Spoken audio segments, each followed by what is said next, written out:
Could you please write in the chat box or just you unmute your mic and tell?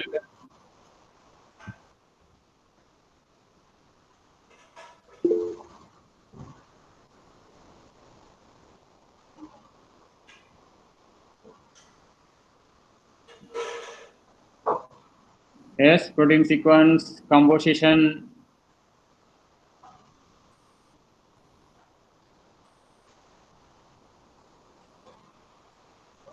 Properties.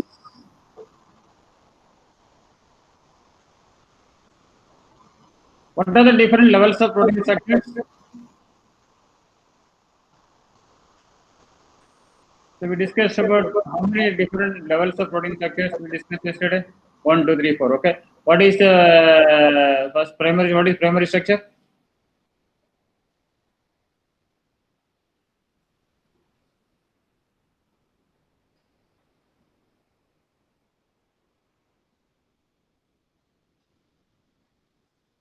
So the sequence information. Secondary structure is you can see the arrangement of amino acid residues, the periodic arrangement of residues. That is secondary structure. And what is tertiary structure?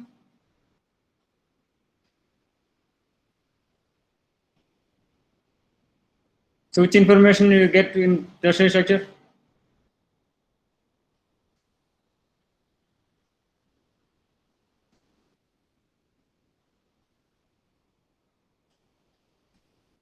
Coordinates, right? Then the quaternary structure, that is the assembly of subunits. Okay.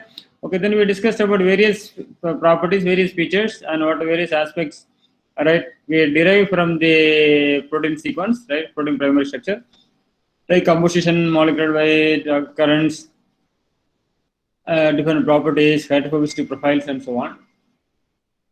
And we also discussed about applications of this amino acid composition to classify or to distinguish between different types of proteins, like for example, two groups, group B and group B, and we try to discriminate this type of protein using just amino acid composition, right? Okay. Today we will continue. Then we discussed about the patterns, right? There is a format, it's a square bracket or curly bracket, right? So you can the patterns and the motifs and so on. Just I'll share the screen now.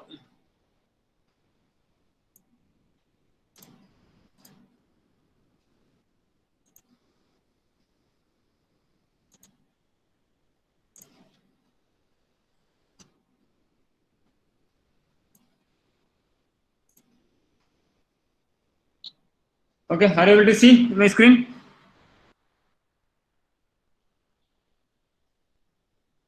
Yes. Okay. So today we will discuss some more features we will derive, and then I'll discuss a bit about the secondary structure.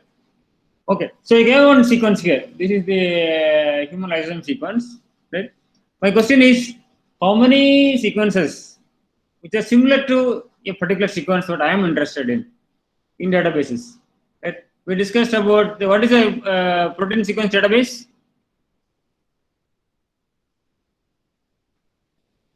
UniProt, right? So how many data in the UniProt database?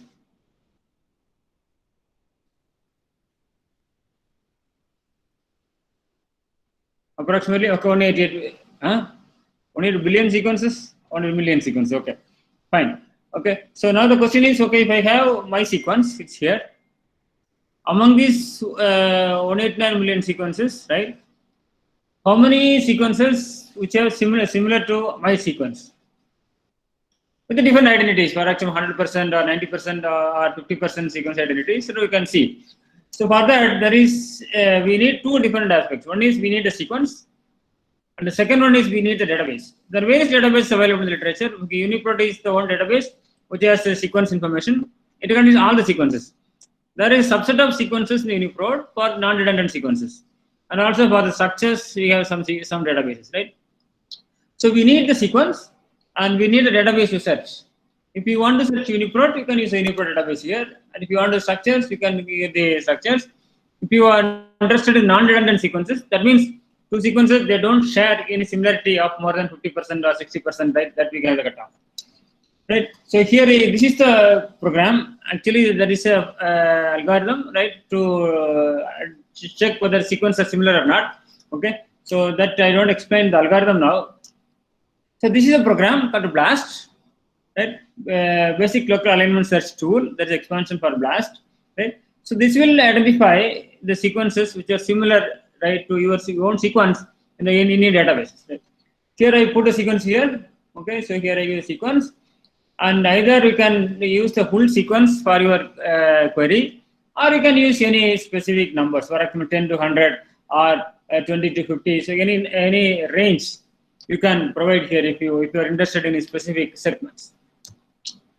You can also option to upload the file, and here is asking about the which database you want to search.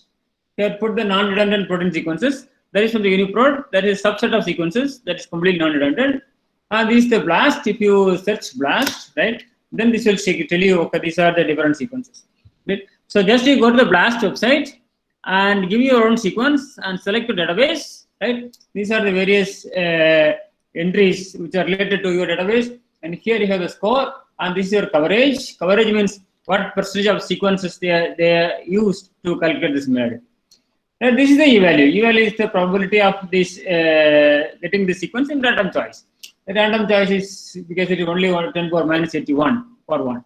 Right? So that means this is not random choice. This is really your sequence. Fine. So that is one aspect. Another aspect is if you have two sequences, for example, sequence A and sequence B, how far these sequences are similar? Whether they are 100% similar or the 90% similar or they totally non-similar, right? So in this case, again, you can use BLAST. BLAST can do this work also. Here you give the sequence number 1, here the sequence number 2, right? This is the protein sequence. This is why we use the BLAST protein, right? And if you click the BLAST, right, you can blast it. So you can get that. Okay, here this is your sequence identity. So can you see at the down here, query 1, that is your query sequence, right? And here this is the aligned sequence, and you can see the some plus, and some of them the same amino acids, some of them are gaps, right? So here, if you see the amino acid, that means in your query and as well as the database, right? So they are the amino acids the same. For example, K, K and K, F and F, C and C, and so on. There's a plus. That means these two amino acids are not same, but they have similar behavior, or they have the similar probability for mutating these residues in the BLOSUM matrix. Right? So, for example, lysine and arginine, they put plus. Why they put plus for lysine and arginine?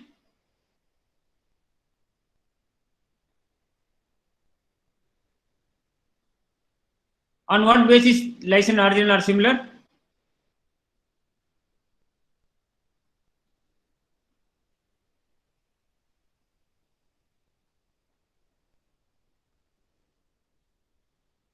Right, polarity, both are positive charge, so this is the plus here.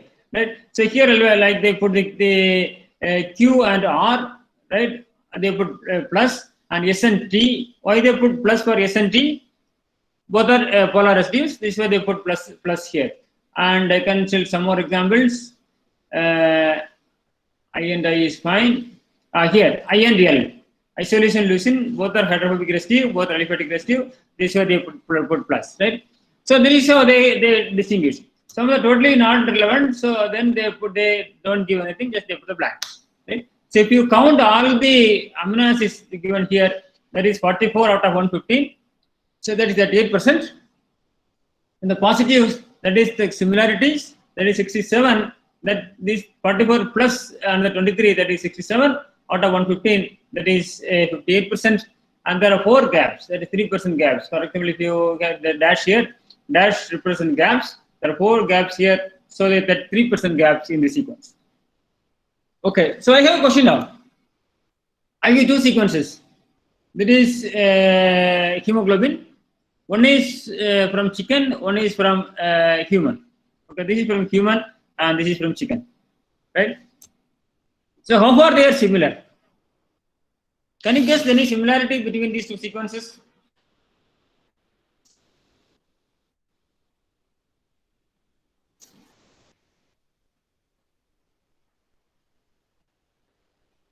You can just check, right? Some of the cases, okay, here you can see some residues, you can see some residues, this side you can see some residues, right? So you can see similar, right? And you guess what is the sequence similarity between these two sequences?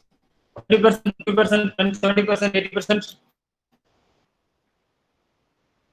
approximately.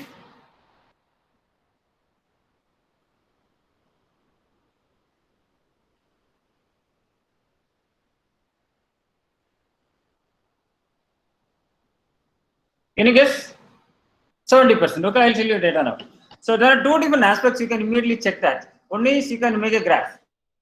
Okay, x-axis one sequence, y-axis another sequence, right? And just you make a dot if there is a sequence or the amino acid residues are same. That will easily tell you which residues are exactly matching. And the second aspect is, okay, this is I'll tell you how much. So here this is your human, this is your chicken, and if you kill a blast, okay, here this is your identity, your alignment here, and there are 69 identity. That means 69% same residues, and the similarity is 82%. Right? That means with including the similar residues, right? Like isoleucine and valine, tryptophan, phenylalanine. So you can see that is 121 and 147, that is 82%. Right? So your guess is correct. 70% is also correct, 80% is correct. 70 is close to identity, 80 is close to similarity. Okay, so I have a question here. Two sequences I gave, AIKWEKD, and you calculate the identity between these two sequences quickly. Identity means exactly same residues. So what is sequence identity? Oh, I gave the results also here.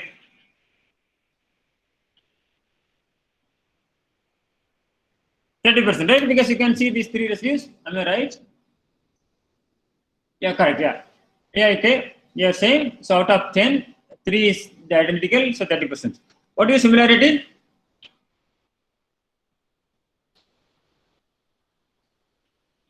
%, right? Because if you see these three plus here, these are similar, right?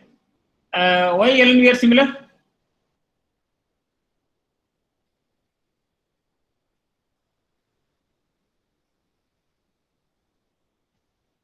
Both are aliphatic residues, right? And why W and F are similar?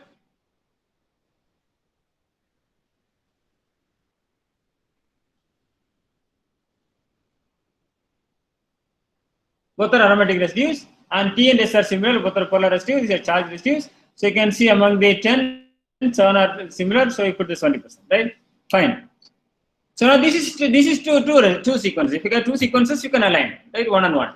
But if you have more number of sequences, right, then there is called a multiple sequence alignment. It requires more than two, minimum 3 or more than or greater than or equal to three sequences in it.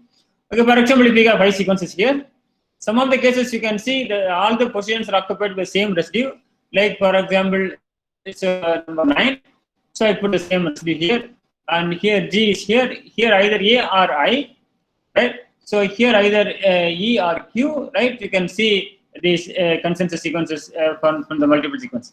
So you need more than 2 sequences, right?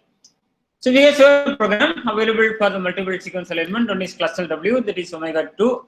There is very commonly used program to get the multiple sequence alignment. And here there are other programs, MAPT or Muscle or Promols, right? And this is one alignment I show you. Can you see any positions, any residues which are occupied the same position in all the sequences? Can I tell some examples? Where all the sequences contain the same residue at any particular position?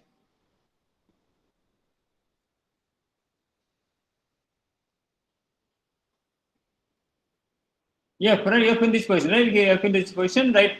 Okay, here it is occupied by all the residues, right, sequences. Right, question 3 occupied by this phenylalanine, right? Fine. Some cases, yes, some cases the other residues, for example, here this position is occupied with the serine, aspartic acid, arginine, and so on, right? Likewise, some of the cases which are occupied by same residues, some of them with the different residues, right? Fine. So here, from that we can tell that whether the position, any position is conserved or not. If it is occupied by the same residue, then we can tell that that position is highly conserved.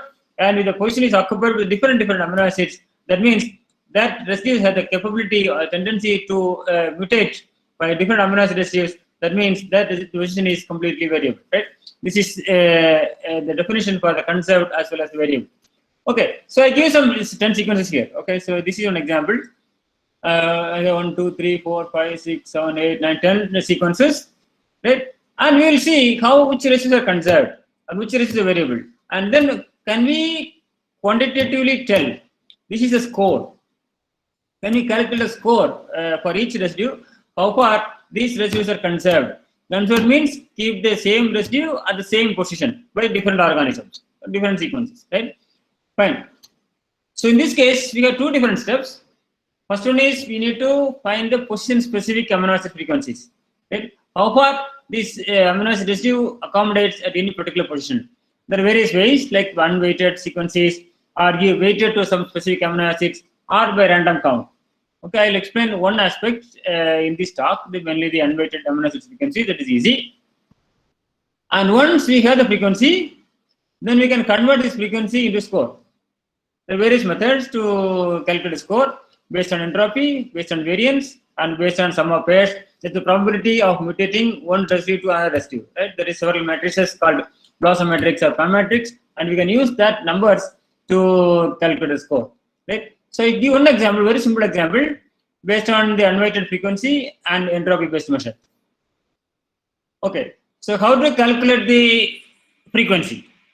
Frequency can calculate, right? Because we is unweighted, the frequency of any position I by the amino acid A is given as NA of I. That means that particular position, number of times A occurs, divided by total number of sequences, right, in the alignment.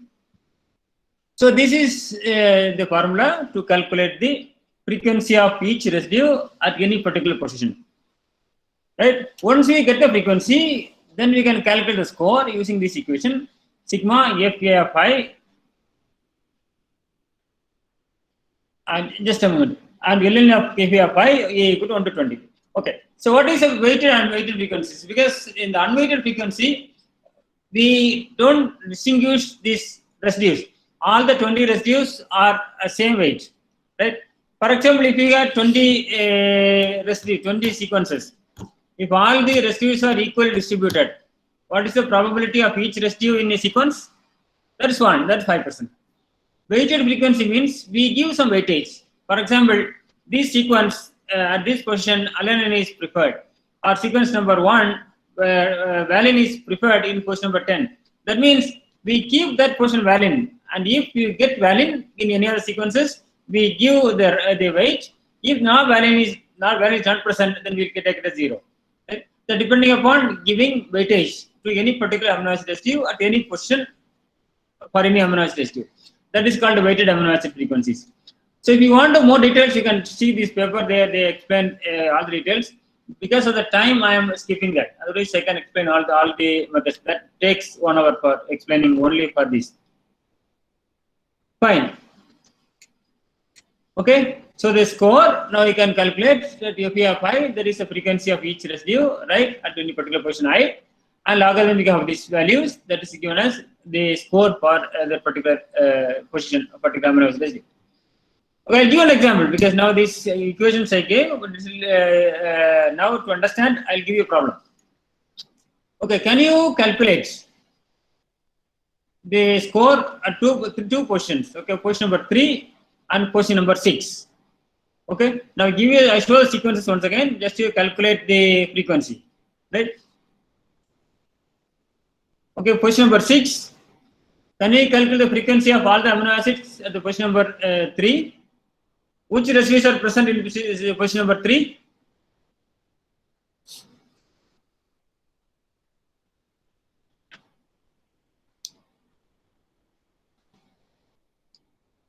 I'm talking position number 3. Okay, this is the position number 3. This one.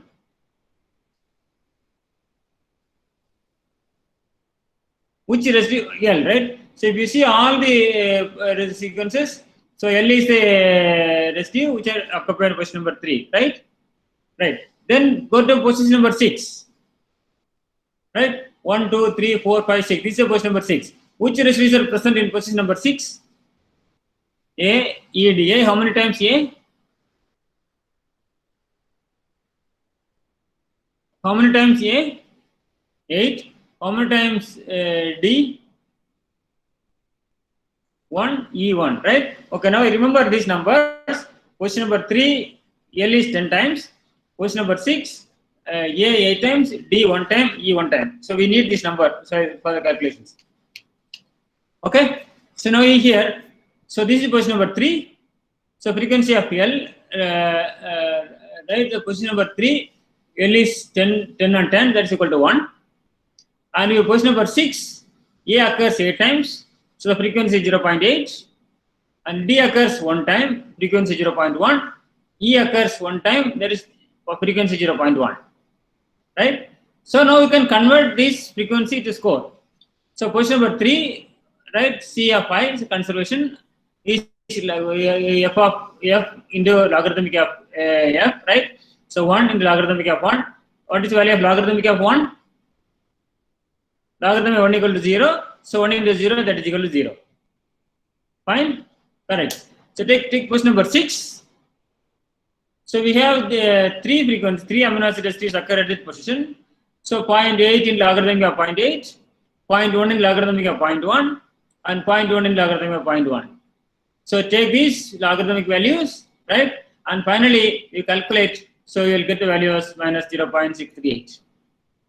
Right? I given a question for you now. Can you calculate the score at the positions 2 and 6 for the following multiple sequence alignments? This is your formula. Can you tell me the data? So first you take the question number 2. What is the score?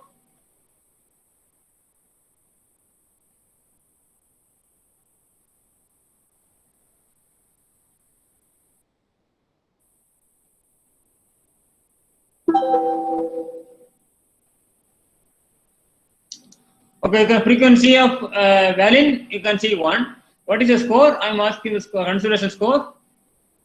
Correct. Conservation score is 0 because 1 in logarithmic of 1, that is equal to 0. Fine. So can you get the score for question number 6?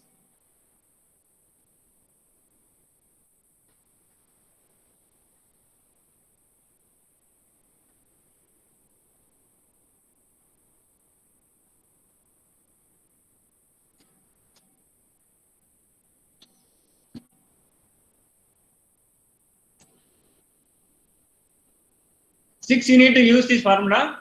You get some numbers, it is not 0. Get the frequency of occurrence for the amino acids at question number 6. 3, 4, 5, 6. This is the question 6.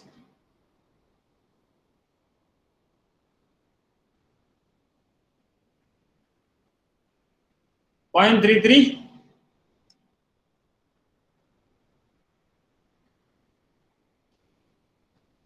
Any other numbers?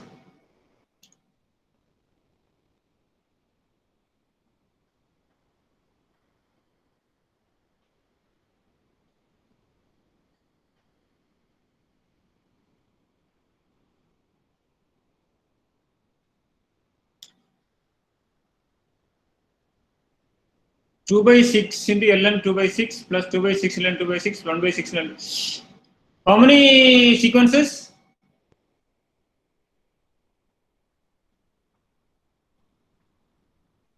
Small mistake. So how many totally? How many sequences? It's 5. Okay. So now the equation is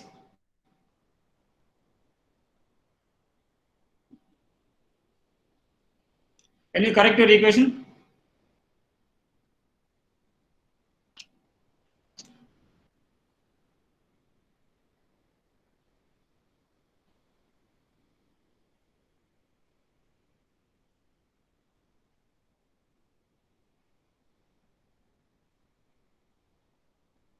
Two by 5 into ln 2 by 5 plus 2 by 5 into ln 2 by 5. Correct. Yeah. Plus 1 by 5 1 by 5. Okay. So you got this number. So now you calculate the ln and you multiply these things. So now you get the answer. Okay. It's fine. Okay. Now we have the program. So we have software here. So that is AL to CO. That is alignment to conservation. Alignment to conservation. Right. So here we give the sequence. right, in the cluster format. Then you can use this whether it is weighted or unweighted or the random independent counts, right? This is asking for the value calculation with the entropy based or variance based like a sum of pairs method, and when you click, so you'll get the results. So we saw that question number 3, the consideration is 0, so you can see here there is 0, and question number 6 is minus 0.639. Okay, this is the data I showed here. Here it is 0, and here is minus 0.638. So here is the result. Okay, you can get this from the server, right? Fine. So now you can get this number, but you can also normalize the values using x minus x bar by sigma, where sigma is the deviation and x bar is the mean. So it's a kind of z-score. So you can get the score where the minus 1, right? It is, and plus you can see the highly conserved or not. Here the maximum is minus 0.796, right? So you can do that. So there is a server called conserve this again. So just if you give your chain ID and PDB ID, so this will show you the color codes, right, with these different aspects, and this will see they show in structures. Tomorrow I will discuss about 3D structures, and I will show a lot of little pictures like that. So if you see these regions, okay, this is highly conserved. The magenta one and the blue one is here. So here they are highly the variable. They are mainly outside the protein, and they are mainly inside the protein. This highly conserved. Okay, that is what we infer from that. Fine. So the next one is, so you can see some sort of weight matrix. How to derive a weight matrix? Right? You can derive some weight matrix, and I will tell you how to derive your weight matrix from that. So if you have the alignment, so I showed the multiple sequence alignment, right? So you have the alignment one. Here you have the 5 sequences, and they're aligned, right? What is the probability of each residue to be in that accommodated in that particular position? Right? That is called the position specific weight matrix or position specific scoring matrix. It is based on the frequency of each residue in a particular position in the multiple sequence alignment. Okay. So for example, if you take this first position is occupied by G. All the five positions are occupied by G. So here frequency of G at position number 1, that is equal to 5 by 5, that's equal to 1. So that is what just we discussed the frequency, right? But if you have one more, add one more sequence, what is the probability of the G at that particular position? So here add one more. So one is if you add the 1, right? So then there are 20 different possibilities of amino acids. So divided by plus 5 plus 20 possibility, that's 6 by 25. Or you can, another option is the possibility is 1 by 20. So here you plus 1. And here rather than 1, you can add 1 by 20, that is 0.05. So that will be the probability, that is called 0. Why you want to do these things? Because sometimes you get 0. And if it is 0, then logarithmic of 0 you get. So in this case, you cannot get the answer. That's the reason we give the pseudo count, that is adding one more data. Okay, so I'll explain now. Okay, so here I give more details. So in this case, you can be able to understand.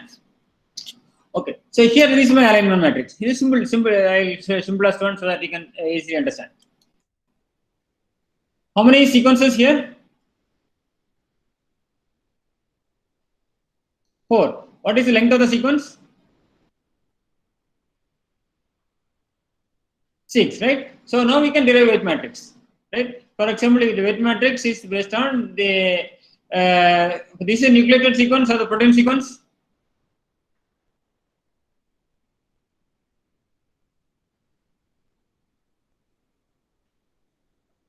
This is a DNA sequence or protein sequence, nucleated sequence, right? So we have different positions. So here you put a different position, 6 positions and 6.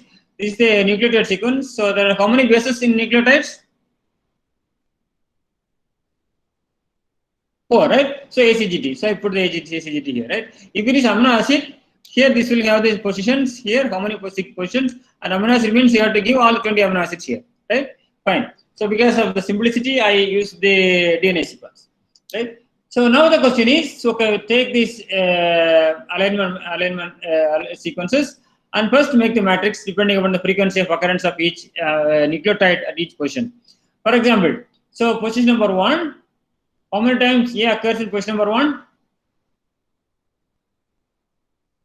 4. How many times C occurs? 0, right? G0, T0. Then take position number 2, right? What is the occurrence of A in position number 2? 1, and C 0, and G 3, and T 0, right? So now you can construct this matrix, right? Fine. So now this is the frequency matrix. This is your consensus sequences. Here 4 on 4. So you put A. Here 3 on 4, 3 on 4. Here 2 on 4, right? Here it is 2 on 4 for the G, and here no preference for any of the nucleotides. So that is they put in, right? Fine. So now we convert this frequency into weight matrix. How to convert the frequency into weight matrix? Okay, first you add one zero count. So instead of 4, if you add one more, right? What is the probability of each nucleotide in that particular position? For example, if you add one more sequence here in the 5th line, what is the probability of A in that particular in position number 1?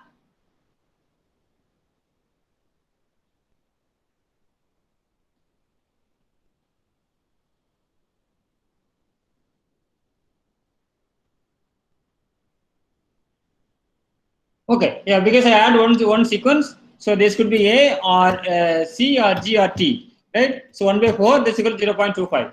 So this is why they put Pi equal to 1 by 4 for DNA, and for amino acids, what is the probability if add one amino, if it's the amino acid sequence, what is the probability?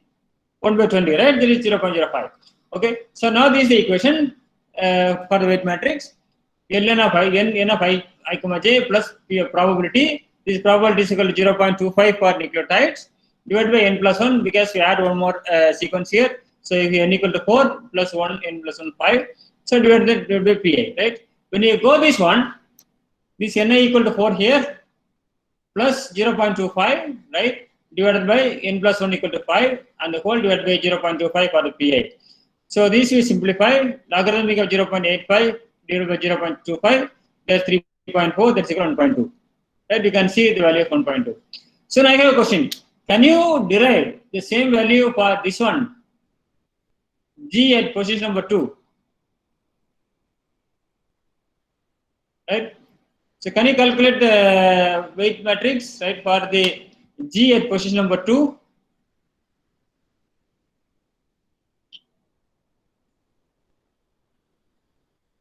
Can tell the number?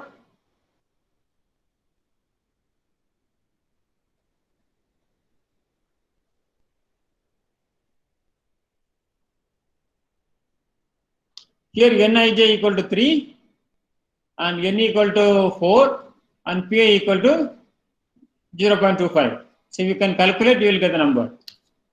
0.96, fine. That's 0.96, right? So this is the number 0.96, right? If you take the A at position number 2, that's equal to 0, and this is the number. Because very simplicity, I put simple sequences. This is why you can see the same number repeating again and again. But if you have more number of more sequences, then you will get the very complicated answers for this matrix. Fine. So for any cases, you can given any this one amino acid sequence, here these are the positions, and here 20 amino acid residues, you will get the numbers. And because we will get the different numbers, they can normalize it. This is the equation to normalize the values between 0 to 1, right? X minus X minimum divided by maximum minus minimum, right? So this way, if you get the numbers between 0 to 1. For example, these are the 5 numbers, right? So can you normalize between 0 to 1? If you normalize, what is the normalized value for the number 6? For 5, if you see, this 5 minus minimum equal to 1 divided by maximum minus minimum, 9 minus 1, that is equal to 4 by 8 is equal to 0.5. What is the normalized value for this 6? Can you tell this number?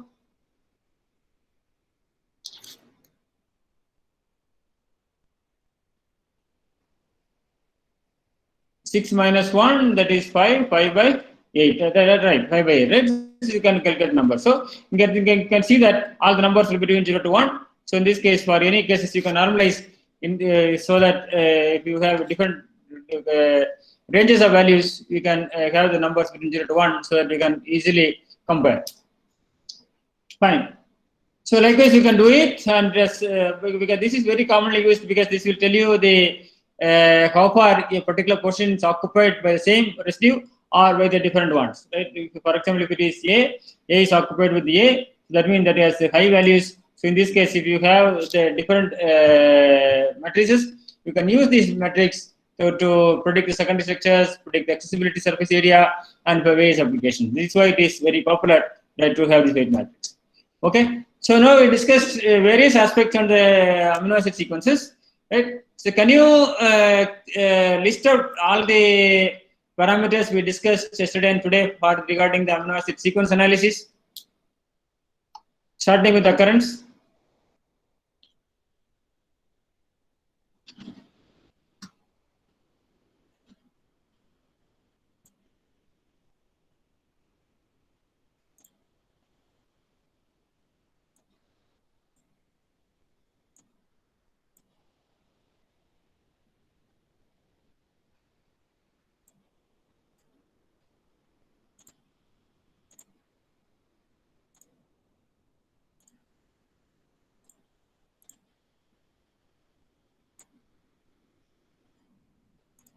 Right. So what did we discuss about the amino acid sequence analysis? Can you list up all the features we discussed yesterday and today?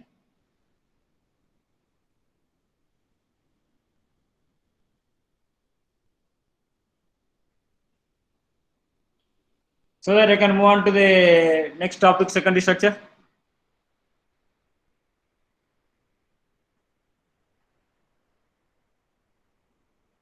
Alignment, yeah.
Okay, someone asked a question, why the similarity is 100%. Who asked the question? So I looked at the question after I asked it. So what is the question? I asked one.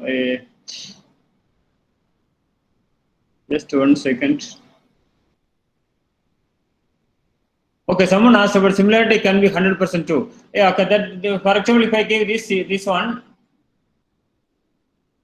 okay, this sequence. So A and I, this is identical. I and I is identical. K and K is identical, right? And L and V are similar because this is aliphatic, aromatic. And these two, if you see, they are not similar because the characteristic features are different. So it cannot be 100%. Because this is negative charge and this is the aromatic residue. So here they are not similar. And also the probability of mutating to E to F is not frequent in the PAM matrix. That is why here we don't give any weightage here. Likewise, D and C, this is cysteine containing sulfur containing amino acid. This is negative charge, so this is not similar. And here this is the hydrophobic residue, aliphatic residue. This is the positive charge. So here this is not similar. That is the reason we gave similarity is 7 on 10, that is 20%. It is not 100% here. I think you are clear now, right? Fine. Is it fine? Right? Okay, yes. Okay, go to the next one. Okay, secondary structures. So we discuss about secondary structures. What is regular secondary structures? What are secondary structures?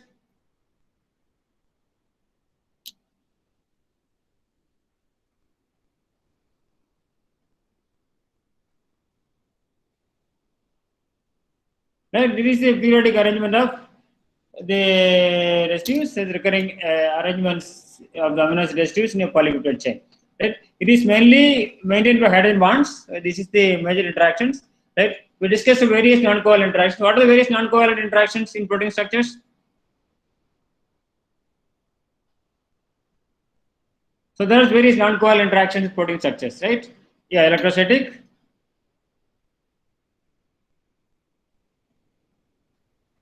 What other interactions? Van der Waals, yes. Hydrogen bonds.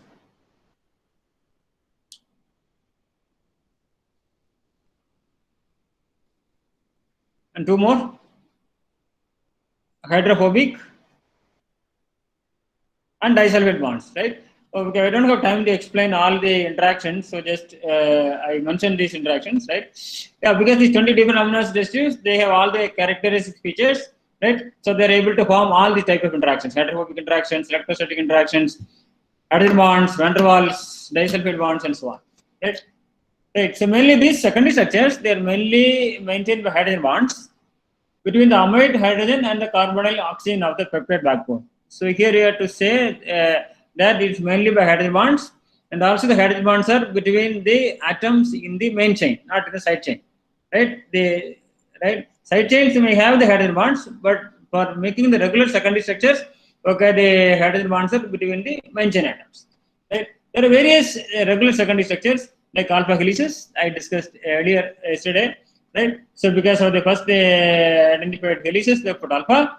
Second one is strands. So these strands form together form sheets, right? This alpha helices, beta sheets, beta strands, and there are turns because it is necessary to change the direction of the chain. So in this case, we need to have some turns or bends. And another one is coil. That means usually irregular structure. They don't have any structure. They are completely wobbly, right? So this is called the coil structure, right? So if you see the alpha helices, right? So you can see the picture here. It is formed by the hydrogen bonds between the CO and NH groups of the main chains I and I plus 4, right? So if you have this, I can show the ball model. Okay, fine. Anyway, so if you have this sequence, right? We have the what are the main chain atoms, right? What's the building block of proteins?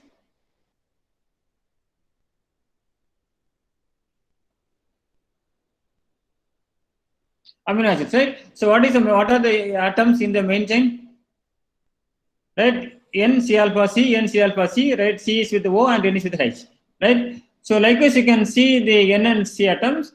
So you can see the hydrogen bonds, right? How many atoms are required to form a hydrogen bond? What is the requirement for a hydrogen bond? Only 2 atoms? Any other answer?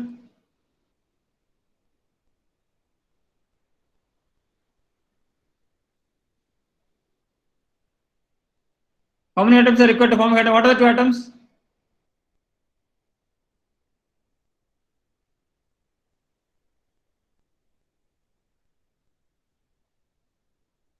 These two cannot form hydrogen bonds. If you have H and O, you can form a covalent bond. 3 atoms, what are 3 atoms?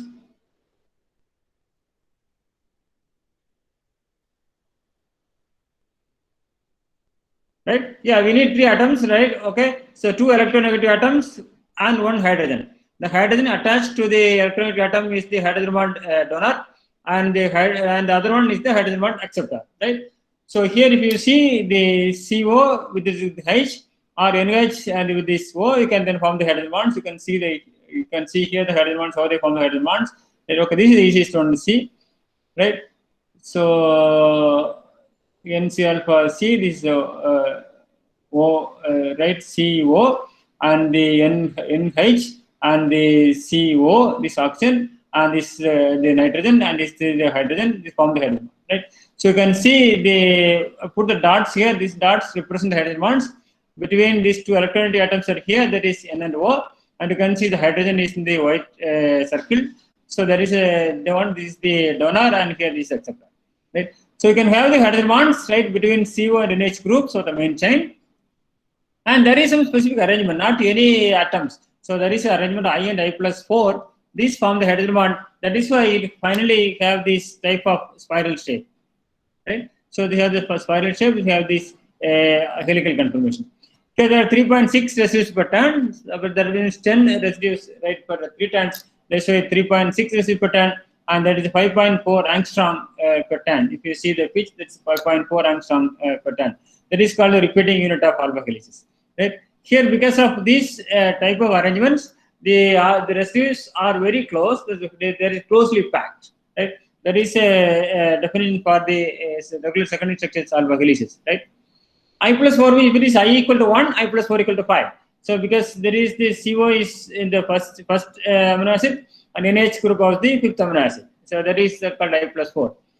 Right? If you write the main chain atoms, right, and then make this I, take any of these amino acids of the CO and then fifth of this NH, so then they can form this type of the helical structures, right? Fine. So this is one of the secondary structures. It's alpha helices, right? And another one is called the secondary beta strands. Here you can see the beta strands. Okay, this is the two types. This is completely extended as well as loosely packed. And here this is the NH, and then CO. This NH is here, and the CN for C, right? So you can see the interactions. That is the hydrogen bonds here. The two different types of beta strands. One is the parallel beta strands, with the chain runs to parallel to each other.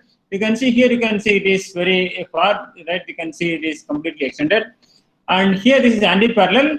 So one is in one chain is in one direction, another chain is another direction. So here you can see this is the regular beta sheets you can find in the protein structures, right? So the anti-parallel beta strands. Here they can form the hydrogen bonds, and this is completely extended and loosely packed. Then the turns are required in the global proteins because you want to reverse the chain directions, right? There are three different types of turns: turn type 1, type 2, and type 3. But this type 1 turns is more frequently occurring. There is more than 2 to 3 times compared with the type 2. It depends upon the diagonal angles it takes, right? What are the different diagonal angles it takes? What is the diagonal angles? Right? I will just I'll tell you diagonal angles. Okay. So if you see it here, this is the C alpha N, C alpha C, N, C alpha C. This is a main chain atom. This is what I discussed earlier, right? Okay. So now, what do you think about diagonal angles?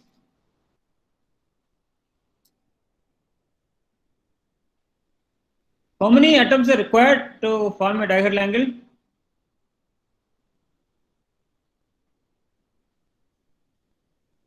Three. Any other number?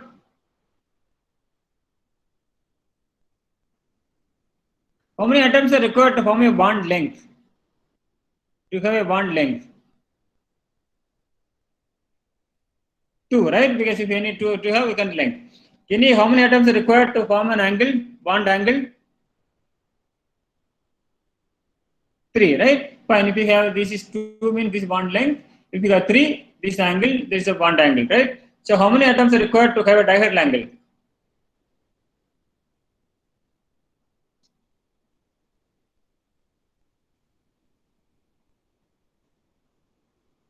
It's confusing now.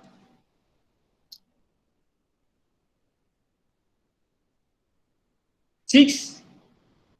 Do we need 6 atoms to form diagonal angle?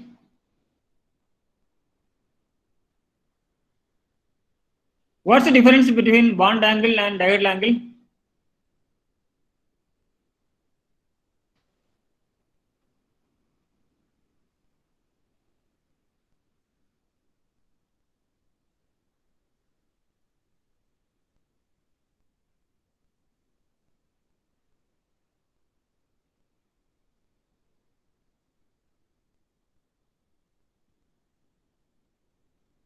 Right. So diagonal angle, okay, diagonal angle is the 2 planes, right? Fine. Yeah. So you got this. Okay. So if you see the bond angle, so if you got the 3 atoms, you can find the bond angle. Diagonal angles, right? That's the angle between 2 planes, right? So how many atoms are required to form a diagonal angle?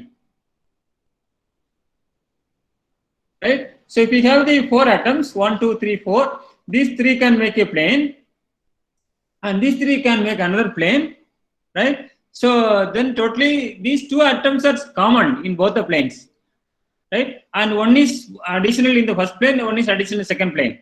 That means 2 plus 1 plus 1. So that is called, we need 4 atoms, right, to form a diagonal angle. So here in the protein structures, if you see the main chain atoms, okay, this is a peptide bond, right? And other two bonds here, here's NC alpha and C alpha C. Here these are rotatable, and this rotation is called a diagonal angle. So NC alpha C in one plane, and this C and C alpha one plane, NC alpha C another plane, and the angle between these two planes is called the diagonal angles. This is one diagonal angle that is called the phi, and the rotation around the C alpha C that is called the psi. Right? These are the two diagonal angles in the protein structures. Right? Right. How many of you heard about G.N. Ramachandran?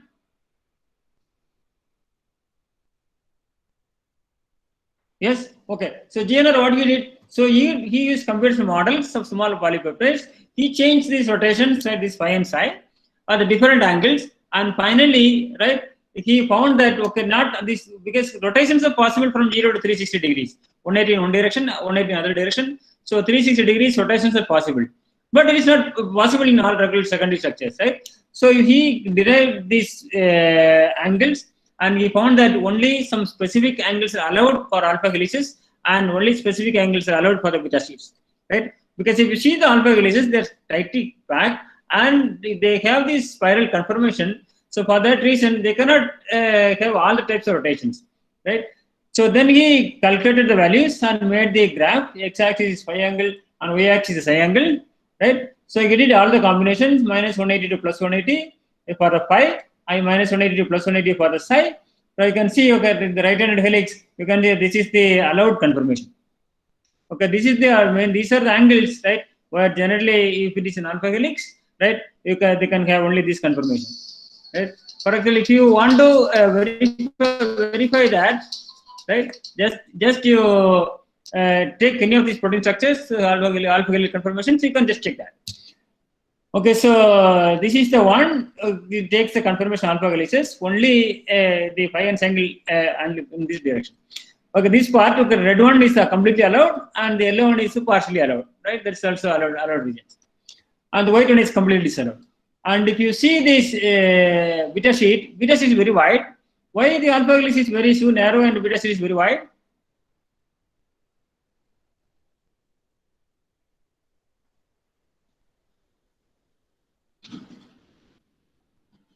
Right? Yeah, because alpha helices you can mainly found by I plus 4 NH2 atoms. Here that is having depends upon the directions, so they have completely extended. That is the reason why here it is values are around minus 180 plus 180, and this very wide.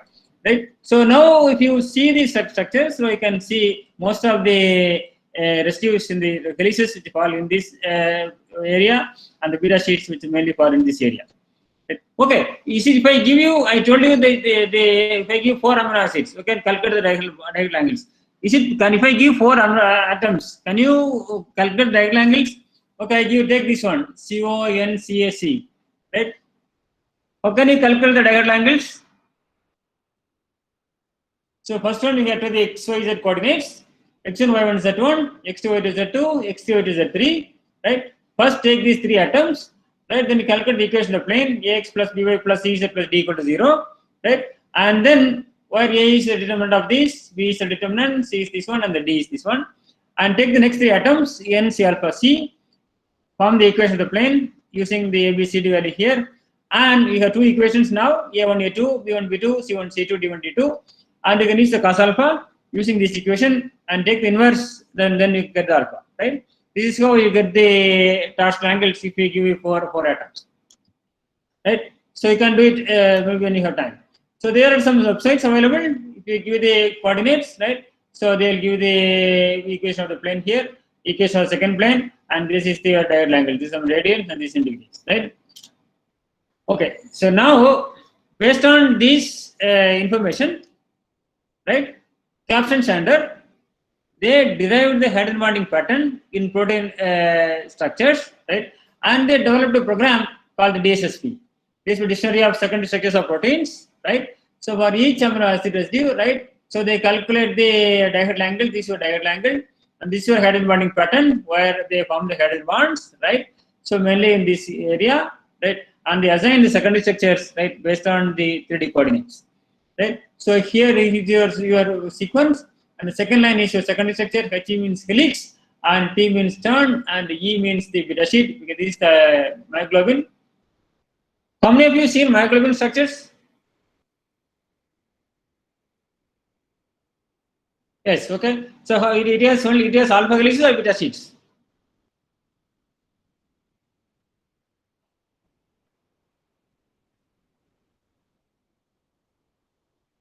Myoglobin has 8 alpha helices. There is no beta strand in this protein. That is the reason there is no beta strands here. Mainly it's accommodated the helix. That is what is the H. It is alpha helices, right?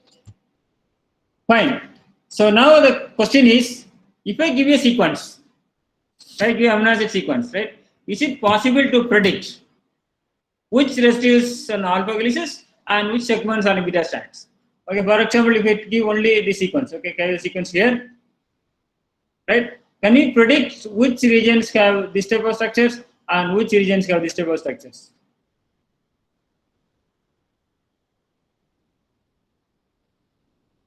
Can you predict?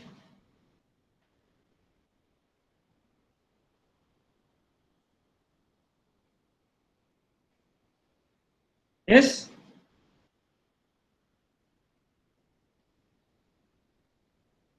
Here you can see the alpha helix very clearly, the NHCO graph. Because this is the CO, right? That is number 1. This is the NH. This here, this H, I plus 4. If this you can form the hydrogen bonds here.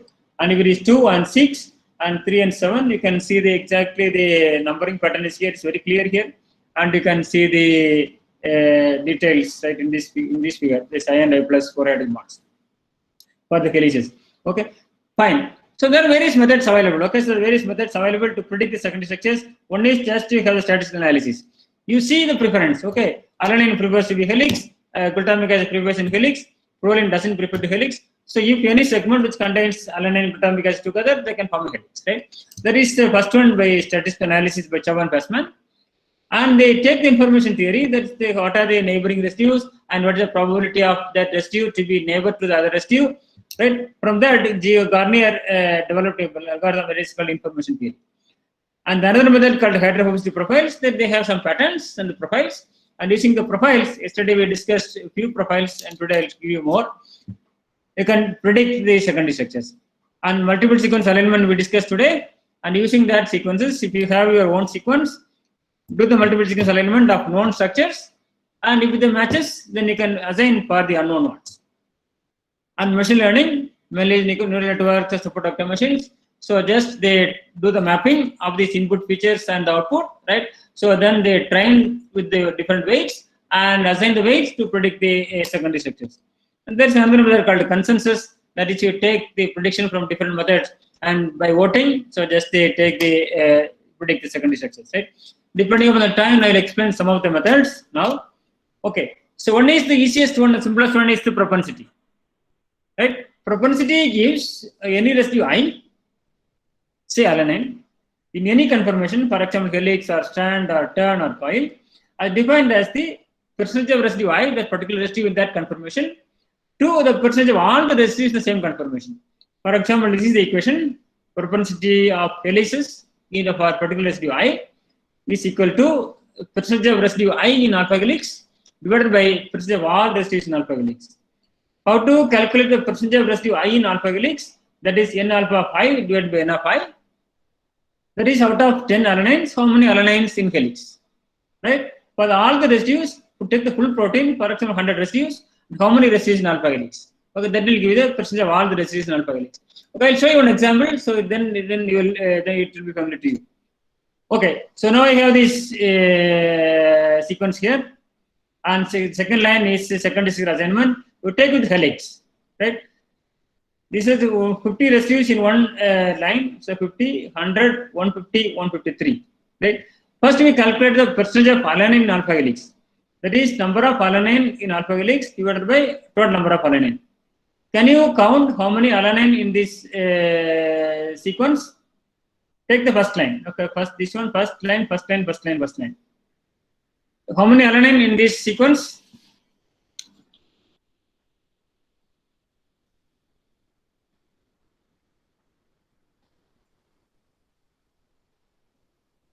No, I'm asking from here. This first line and the third line and fifth line and the seventh line.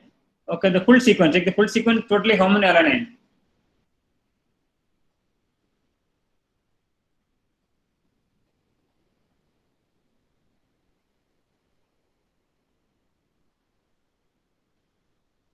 $15 or $16?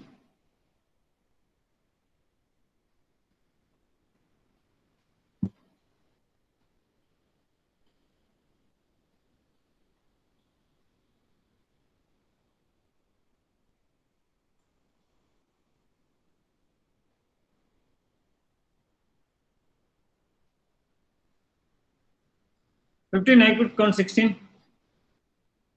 16? Okay. Now, out of 16, how many alanine and helix? That means alanine in the first line and H in the second line. So, how many alanines in alpha helix?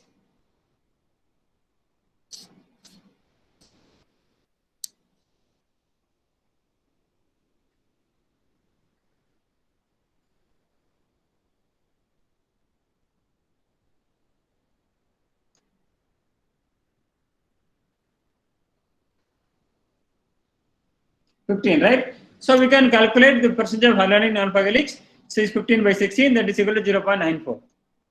Right? Okay. Now, consider all the residues. Totally, how many residues here? I do 50 in one line. So 50, 100, 150, 153 here. 153. Out of 153, how many in alpha helixes? So you can see the 115 residues in alpha helix. So that is equal to 0.75. Right? Now the propensity you can calculate 0.94, that is for the helix, and 0.75 for all the residues, that is equal to 1.25. Right? Can you calculate the propensity of glycine and give me the number quickly?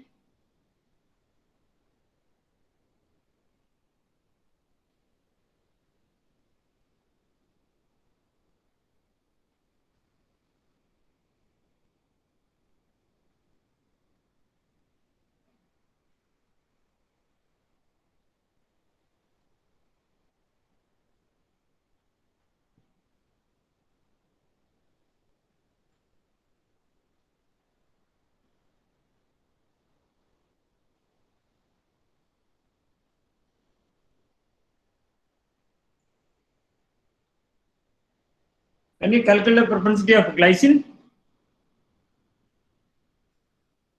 First, you calculate the percentage of glycine in alpha helix, and then you calculate the propensity of glycine.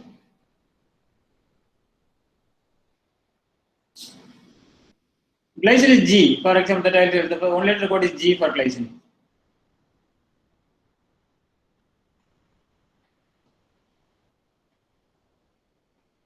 Totally, how many glycines? We take consider this G also.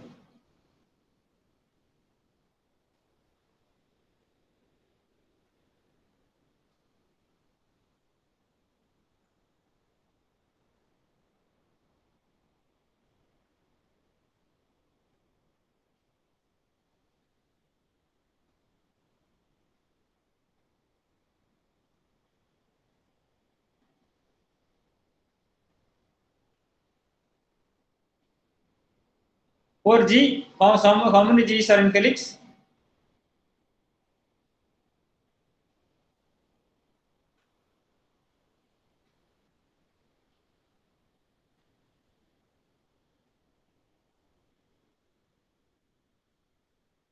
Oh, 6 G's, okay, I got different numbers, okay, interesting.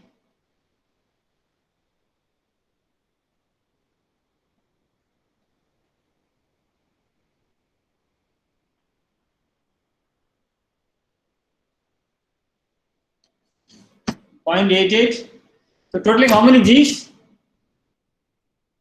1, 2,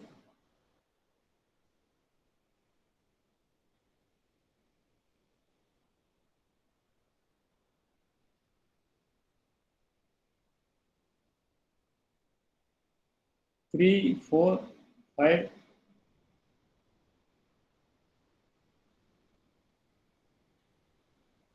6, 7, 8,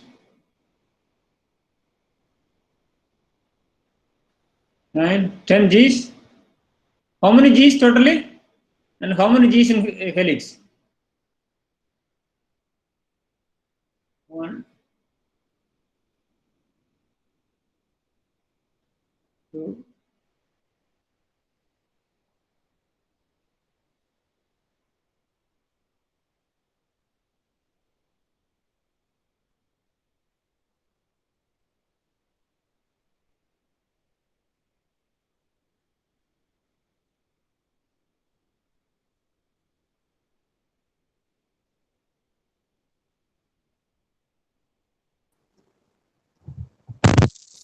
Okay, so 6 in helix.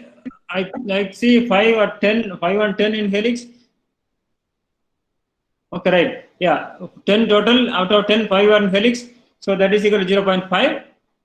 Right, 0.5 is the percentage of glycine. Right. So then 0.5 divided by 0.75. Because this number is the same because we use the full sequence for everything. Right. So this 0.5 by 0.75, that is equal to, what is the answer finally you got?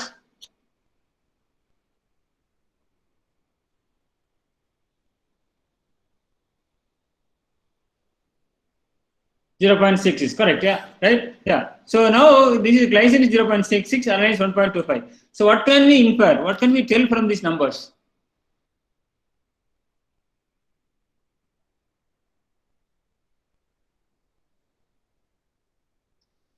Right, if you take the exact number, for example, 75% of the residues, okay, if you take any residue, you have 10 residues,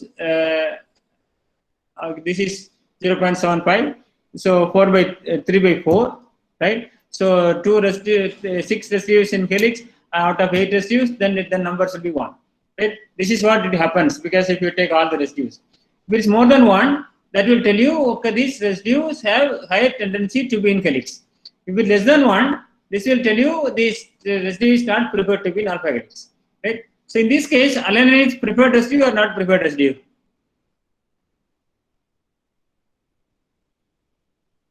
Preferred one, right? About glycine?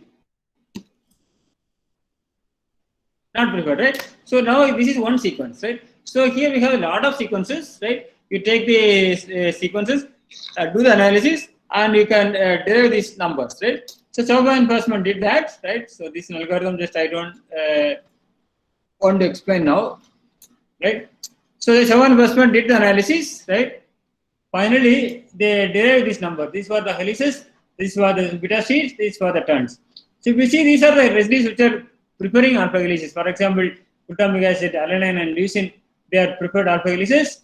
These are very strong helix formers. These are the helix formers, and I alpha is a weak helix former. And here, this is the weak helix breakers, and this is the helix breaker, and B alpha is a strong helix breaker. Right? Which is the proline and the glycine, there is strong helix breaker. That means they don't prefer to be in alpha helix. You cannot say that it's completely negligible, but sometimes 1 or 2 residues are present, but they prefer not to be in alpha helix, right? And here these residues highly prefer to be alpha helix, mainly the glutamic acid, alanine, and the leucine, right? Now, using this information, if you give a sequence, Chauhan Passman developed a method to predict the helix and strands, right? They use these numbers to predict the helix. How they do it? So I'll show you now. Okay, so this is the numbers for the helix. Okay, they assign the numbers. So first, simply they don't use this number. They put H alpha or small h alpha that is equal to 1. I alpha or small I alpha is 0.5. Small I alpha is 0. And B alpha and small b alpha is -1. Right? Where these are breakers, so -1. This is the farmers, strong farmers, and this is 1. This is the weak breaker, this is a weak farmer, so they put 0.5 and 0. Right?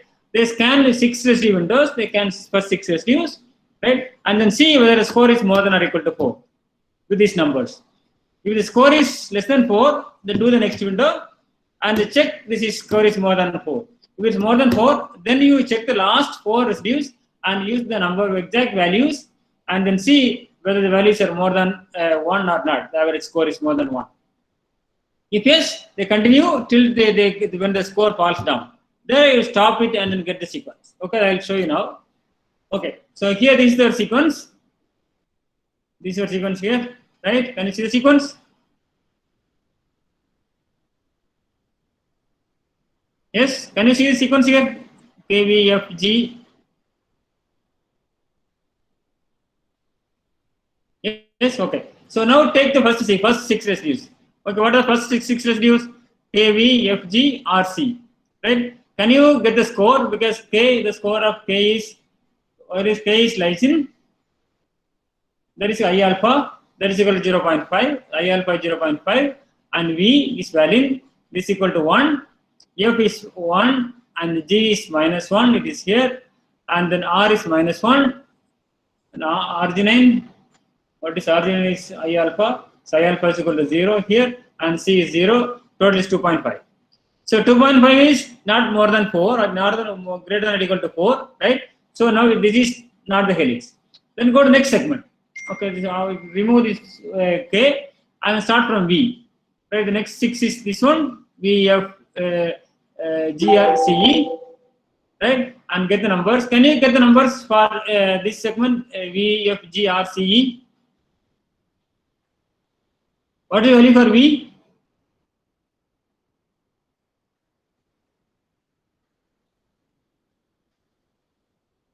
1, and the phenylalanine F.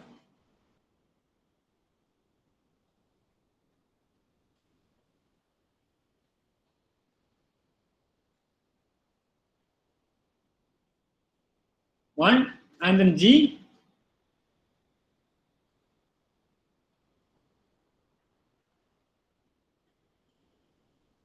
G is -1, and R is 0, C is 0, and E is equal to 1, right? So finally, this number equal to 2, right?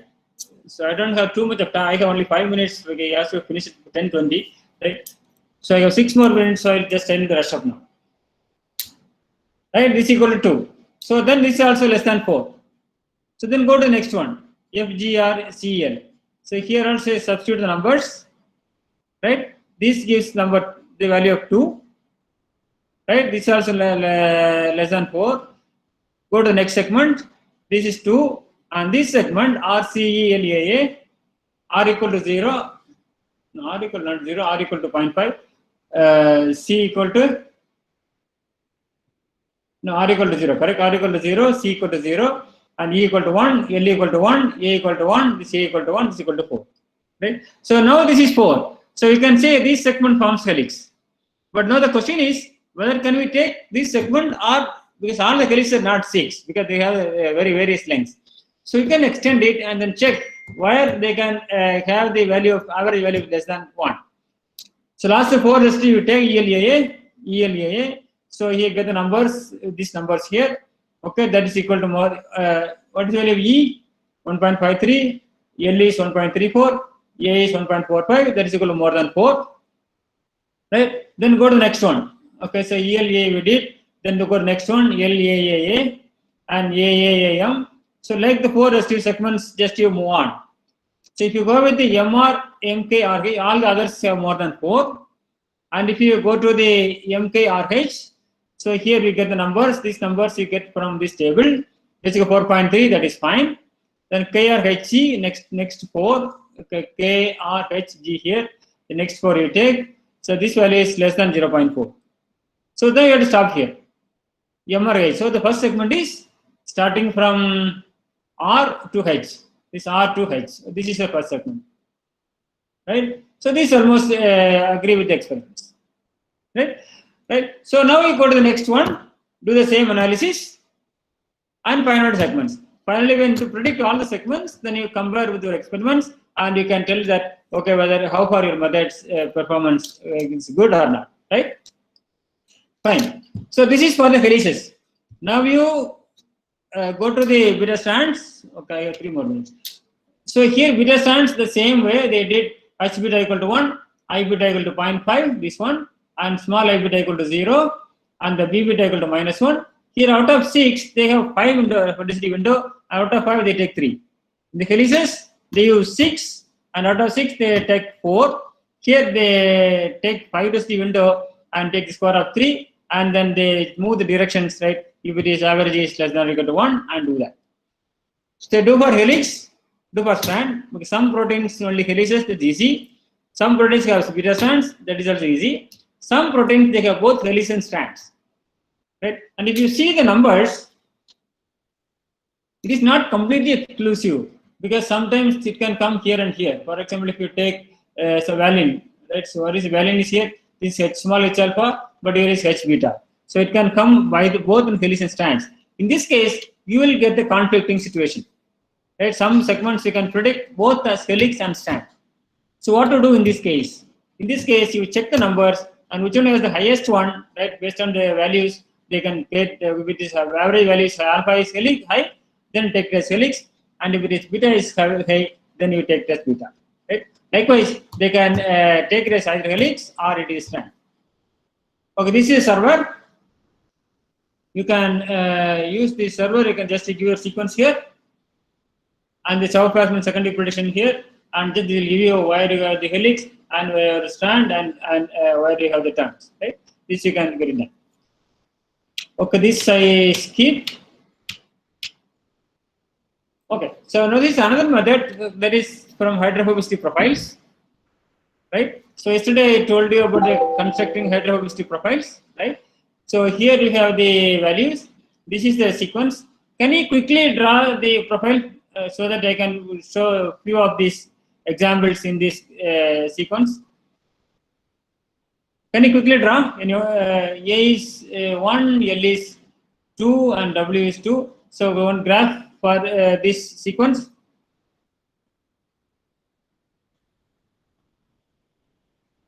X-axis sequence and Y-axis these hydrophobicity values. And can you tell me where you can find any of these patterns?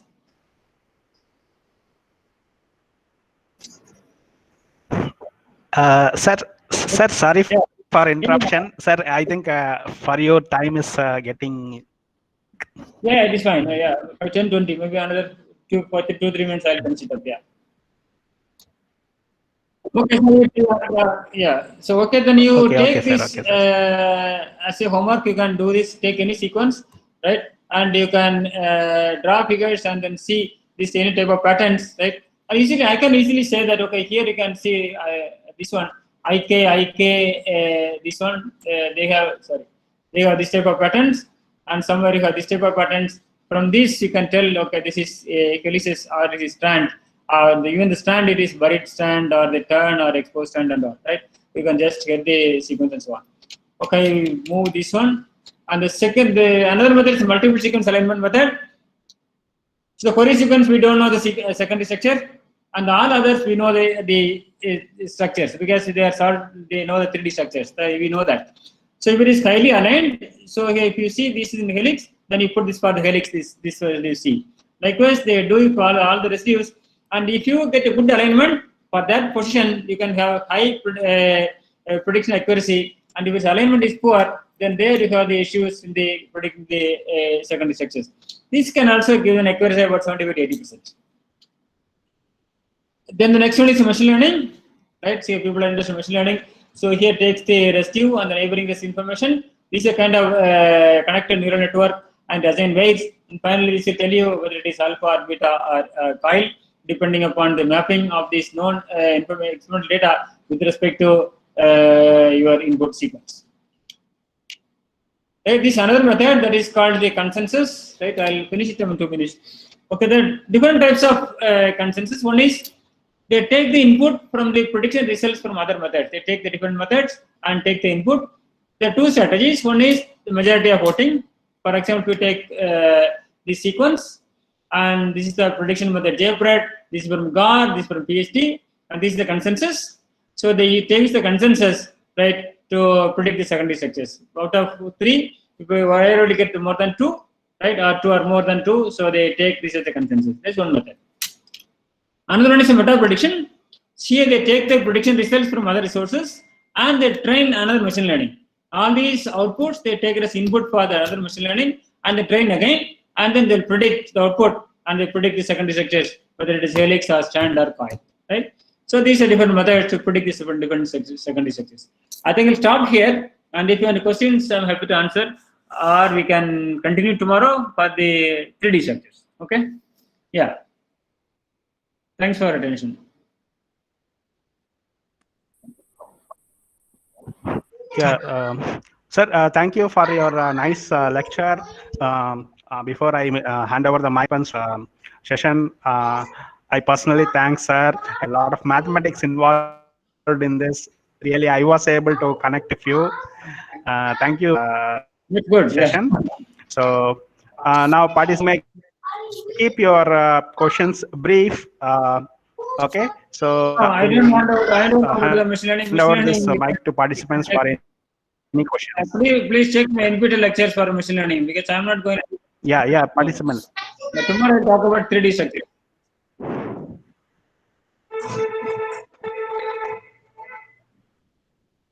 Thank you for your at least if you understand a little bit, that's fine for me.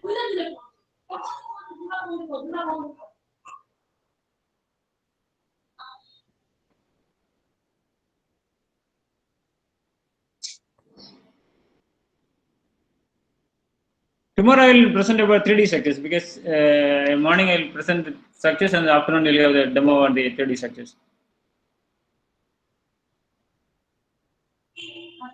Oh, thanks. It's good that at least you could learn a bit. Yeah.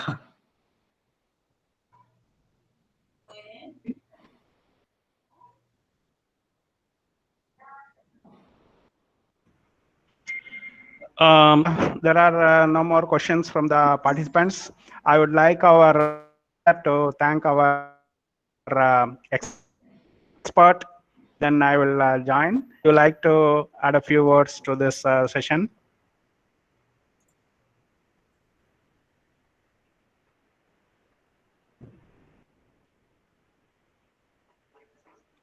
Yeah, Hello. Maiti sir. Yeah. Thank you, sir. Thank Yeah, you, Maiti Professor sir. Dorima, sir. Yeah. It's a very informative lecture, and participant also appreciate this lecture very well, sir. Thank you again for this your informative lecture and valuable time to spend with us. Thank you, sir. Okay, thanks. Yeah, thank you, Maiti sir. Thank you, Maiti sir, and thank you, our expert Gromiha sir, on behalf of our director NIT and HOD. Of course, we need to thank our sponsor CIICTE for sponsoring this lectures. So on behalf of our department and myself, I once again thank you, and also on behalf of participants. Sir, thank you, sir. Thank you. So you may leave, sir. We will join you. We can join you tomorrow for your next two lectures. Yes, sir. Yes, sir. Thank you, sir. So sir is having a session, next session in his regular academics.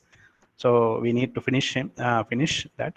Okay, participants, thank you for listening. If you have any doubts which you are not able to ask, then you write it down, and maybe tomorrow he may be in a position to answer those. Yeah, so if you have any special questions, you can ask.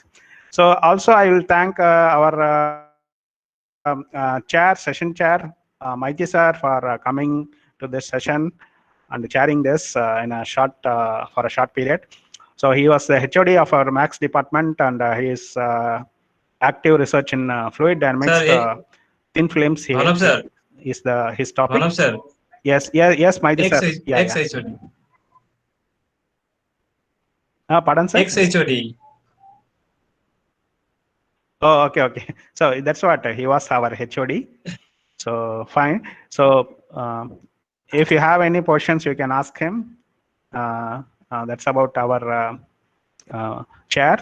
So participants, if you have any questions, we would be here for 2 minutes. You can ask. Then we can have a break.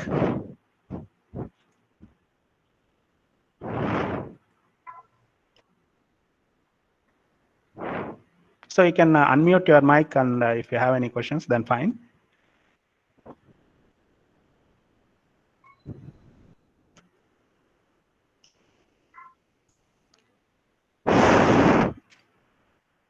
Okay, fine. You can take a break and join us for the next session at 11 o'clock with our expert, Professor Parimalkar sir, and his team. Yeah, thank you.